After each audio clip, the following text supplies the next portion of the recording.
நீ எப்பவும் கேப்பிய பாம்பே எனக்கு வேணும்னு. அதுக்கு நேரம் வந்துருச்சு. பாம்பேக்கு இனிமே நீதான் பாஷா. இந்த கடலோட ஆழம் என்ன? என்ன ஆழம் தெரியாம ஆழ முடியாது. இறங்கி ஆழந்தே பார்த்தலாம். காயப்பட்ட சிங்கத்தோட மூச்சு கர்ஜனையோட பயங்கரமா இருக்கும். இறுகின இதயத்தில் பயத்தினை கருவறுத்து கொதிக்கும் எரிமலையில் சிதறும் தீப்பிழம்பாய் அலைகளும் ஆர்ப்பரிக்க பூமியில் பூகம்பமாய்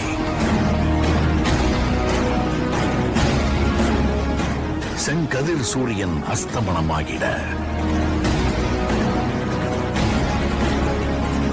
இடியும் மின்னலும் அவன் வரவை பறைசாற்ற தன்னிலை மறந்து